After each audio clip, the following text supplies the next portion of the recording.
Assalamualaikum warahmatullahi wabarakatuh. Perkenalkan, nama saya Resti Novita dari kelompok 3 yang beranggotakan Fitri Ramadhani sebagai juru tulis, Fauzia Tunisa sebagai juru tulis, dan saya Resti Novita sebagai juru bicara. Di sini kami kelompok 3 akan membahas tentang organisasi. Yang pertama, saya akan menjelaskan apa itu organisasi. Organisasi berasal dari bahasa Yunani yang berasal dari kata organon yang berarti instrumen atau alat.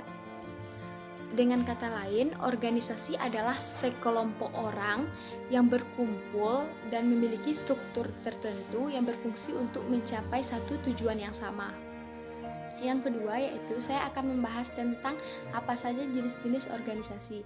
Jenis-jenis organisasi ada 4. Yang pertama ada organisasi bisnis, yang kedua ada organisasi politik, yang ketiga ada organisasi sosial, dan yang keempat ada organisasi teknis. Di sini saya akan menjelaskan satu persatu tentang organisasi tersebut. Yang pertama, saya akan menjelaskan tentang organisasi bisnis. Dalam dunia bisnis, organisasi dipahami sebagai suatu entitas sosial yang dibentuk oleh 2 orang atau lebih yang bekerja secara terorganisasi dalam lingkungan tertentu yang bertujuan pada kolektif, artinya berkelompok tujuannya. Jadi organisasi ini terdiri berbagai macam tugas. Yang pertama yaitu kepemilikan perseorangan, kemitraan, korporasi, contohnya itu PT, CV, firma, dan lain-lain. Yang kedua yang saya jelaskan yaitu organisasi sosial. Organisasi sosial adalah organisasi yang terdiri dari sekelompok orang yang memiliki tujuan dan ide-ide tertentu dalam mengerjakan suatu proyek. Contoh dari organisasi sosial ini antara lain ada universitas, sekolah, kelompok agama, dan masyarakat. Masyarakat di sini disebut juga dengan komunitas atau sekumpulan, karena jika masyarakat itu hanya satu saja itu bukan disebut dengan komunitas. Jadi komunitas ini terdiri beberapa orang, 2 atau lebih saja itu sudah termasuk dalam komunitas. Yang ketiga yang saya bahas yaitu tentang organisasi politik. Organisasi politik ini disebut juga dengan gerakan politik yang bertujuan untuk mengekspresikan ide-ide dari masyarakat sehingga ide-ide tersebut digabungkan sehingga biasanya kan kepentingan itu hanya kepentingan publik. Jadi di sini ide-ide tersebut digabungkan dan dijadikan sebagai suatu kepentingan umum, tidak hanya untuk diri sendiri tetapi juga untuk orang lain. Yang keempat yang saya bahas yaitu tentang organisasi teknis. Organisasi teknis ini adalah sekelompok masyarakat yang memiliki tujuan-tujuan tertentu dalam memenuhi tugas secara sistematis untuk membantu kebutuhan masyarakat. Contoh dari organisasi ini yang antara lain ada jasa konstruksi, jasa, ataupun industri yang berfungsi untuk memenuhi kebutuhan masyarakat. Baiklah, saya akan melanjutkan penjelasan dari Resti Novita yaitu tentang pengelompokan dan perbedaan jenis organisasi. Yang pertama yaitu pengelompokan berdasarkan jumlah orang yang memegang pucuk pimpinan. Yang ini dibagi menjadi 2 yaitu bentuk tunggal dan bentuk komisi. Yang pertama adalah bentuk tunggal. Bentuk tunggal adalah suatu pucuk pimpinan berada di tangan satu orang. Semua kekuasaan dan tugas pekerjaan bersumber kepada satu orang. Dan yang kedua yaitu bentuk komisi, yaitu pimpinan organisasi merupakan suatu dewan yang terdiri dari beberapa orang. Semua kekuasaan dan tanggung jawab dipikul oleh dewan sebagai suatu kesatuan.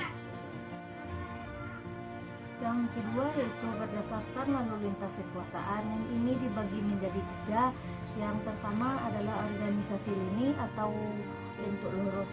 Kekuasaan mengalir dari pucuk pimpinan organisasi langsung lurus kepada para pejabat yang memimpin unit-unit dalam organisasi. Dan yang kedua adalah bentuk lini dan staf. Dalam organisasi ini, pucuk pimpinan dibantu oleh staf pimpinan ahli dengan tugas sebagai pembantu pucuk pimpinan dalam menjalankan roda organisasi. Dan yang ketiga adalah bentuk fungsional. Bentuk organisasi dalam kegiatan dibagi dalam fungsi-fungsi yang dipimpin oleh seseorang ahli di bidangnya dengan hubungan kerja lebih bersifat horizontal. Yang ketiga berdasarkan sifat hubungan personal. Yang ini dibagi menjadi 2 yaitu organisasi formal dan organisasi informal. Organisasi formal adalah organisasi yang diatur secara resmi seperti organisasi pemerintahan dan organisasi yang berbadan hukum. Organisasi informal adalah organisasi yang terbentuk karena hubungan bersifat pribadi, antara lain kesamaan minat atau hobi dan lain-lain.